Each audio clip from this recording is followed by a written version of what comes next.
Rules I had growing up that I think would put teenagers now into a coma. Part 2. To start, no shaving and no deodorant was a thing that my mom did to keep me young. Because if I was doing those things, I was growing up. And that was like bad. I don't know. Not bad, but it was just an unspoken like, oh, you're growing up, but you're too young to use that. I don't know if that makes sense. I did get my first razor at 13, but because I made a big deal out of it, it got taken away, and then I couldn't shave till I was 15. Yes, I was raised Mormon. I have 10 siblings. There's 11 of us in total. There's 9 girls and there's 2 boys. So yes, the comments asking if I am Mormon, I used to be. I'm not anymore. Having so many siblings meant that each kid had like their own set of rules. There were like general overall rules, but each kid was like rules were tailored to you, and not in a every kid is different kind of way. It was my mom is a narcissist and crazy Mormon, and whatever she could use against you, those were your rules. She never said this out loud. This was indirect, but like everyone knew your rules. No one could say your rules.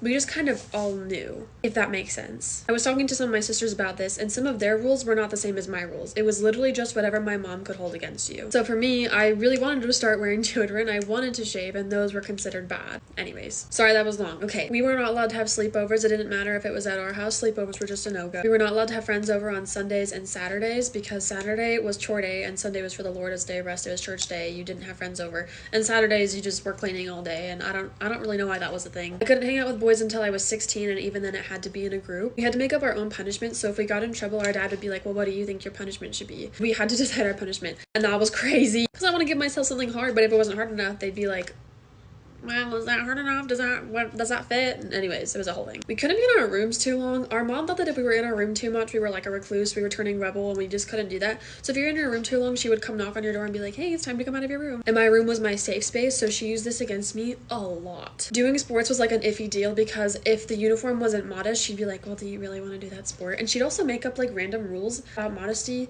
to like trick you into thinking that it was worse than it actually was. So I did cheer and track, and she'd be like, well, do you really want to show that? And then make me feel bad for being in a mini skirt when I'm literally doing high kicks, or for track I'm in a tank top because it's freaking hot outside and I'm running. But again, we weren't allowed to point out these rules that she was making up, even if we knew that she was making them up. We also weren't allowed to have friends on Monday nights. I forgot, because since we were Mormon, we had a thing called family home evening, and that was Monday nights. So you had school and family home evening. You were not allowed to hang out with friends on Monday either. Any church camps that were like available, or like youth days throughout the week, were mandatory. You had to go to those. If you didn't, you'd get looked at funny, and my mom would send over girls from like my youth group to my door and be like, hey Keely, why aren't you coming? It was really awkward, especially when I stopped believing, because then they'd be like, oh, and look at me really funny. Also, when I was little, we would go to the library every week, and you had to have like 3 or 4 books that you picked out from the library, and you read those books every week, and then next week you'd go back and get more, but you had to be reading a book. None of us really have like our own cars growing up because there's so many of us, but we did have a kid's car, and even if you weren't driving or you didn't have a job, you still had to pitch in for gas, which was the only thing we did have to pay for. Our parents took care of insurance and stuff, at least when I was like being driven around, so it wasn't awful, but 13-year-old me has no money because I don't have a job, so like, what am I doing? Speaking of jobs, I did have to get a job at 14. I remember sitting on my family computer and my mom was like, when are you getting a job? Me at 14, who's never had a job before, was like, what? Anyways,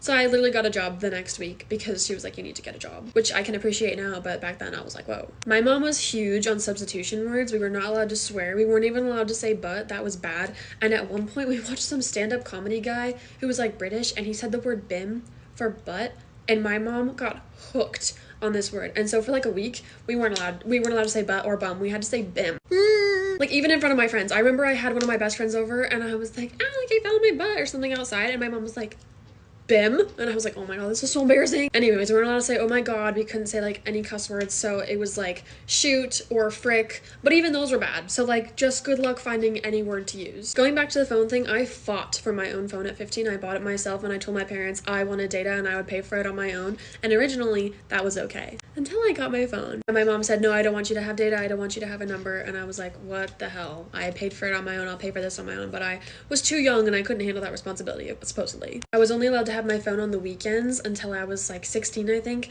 and on the weekdays my mom kept it, and I went to go find it one time and I literally couldn't find it. She said that she didn't want me to like take it to school and like drop it or break it, but I know that she just didn't want me on my phone, and she was probably going through my phone because I had to tell her my password. When I did finally get my phone permanently, the screen was scratched, like the actual screen was scratched, so what was the point of keeping it, mom? To protect it. I also couldn't be on my phone past 10. I had to go hook it up on the dishwasher out in our kitchen to like plug it in. In my mom's house, the walls are kind of thin, and so she would wait up at night to listen for my phone to buzz, or to, if she could hear me talking on my phone, she'd come in my room. But she would stay up late on purpose to listen if I was on my phone. And she would get pissed if I was still on my phone, and she'd take it from me for like a day or two.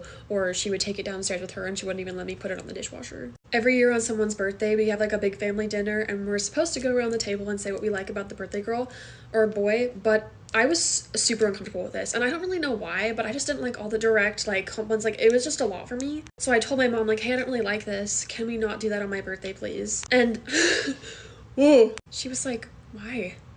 That's weird. Are you okay? You're changing. And all of a sudden I was bad. And so I ended up still having to have like things said about me, even though it made me really uncomfortable. And I think one year I finally was just like, no, don't do it. And my mom was like looking at me and like giving me glances, and it was just really awkward. And I felt like such a bad child because I didn't want people to say compliments about me, but I was just uncomfortable. Asking clarifying questions about anything was considered talking back. So even if I had just like a really simple question, like about dinner or something, if I was like, hey, we're having tacos, whatever, she'd be like, don't talk back. Like, anything clarifying, asking questions after my parents told me something was considered talking back. I'm like really, really bad with the confrontation now, and I cry anytime I have to talk to an authority person. Yeah. Because we weren't allowed to have phones, we did have a family computer, but it was out in the living room where everyone could see it. And if our mom thought we were on it too much, she would take away the keypad and the mouse pad and just hide it and wouldn't tell us where they were. And she never told us when we can get them back. They would just be gone for like a couple days, and all of a sudden they'd reappear. And screen time was like, at one point, screen time was like an hour a day for everyone. And yeah, it was weird. I could probably do a part 3, but this is already really long. And those are my rules. But it's still taking time to heal from all of this. I don't know how to say this without sounding like a pick-me, but I am still healing from leaving Mormonism and from finding out my mom is a narcissist and that she literally just emotionally, I'm not a priority for her.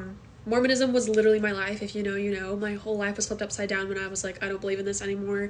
And then my mom just like, we really just clashed a lot, and now it makes a lot of sense. I don't really talk to her anymore. If you're wondering where my dad is in all of this, my dad is a great parent. Back when I was like younger and he and my mom were still together, they are divorced now, but when they were still together, he was made out to be like the bad parent. I didn't really have a relationship with my dad until I was like 16.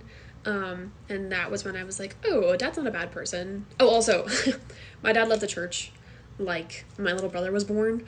And so my mom also made him out to be a target. Anyways, really long story. Basically, now I have a great relationship with my dad. I don't talk to my mom, and most of my older siblings don't really talk to me because I'm not Mormon, and I'm also not really allowed to hang out with their kids because I'm not Mormon. It's the same with my little siblings.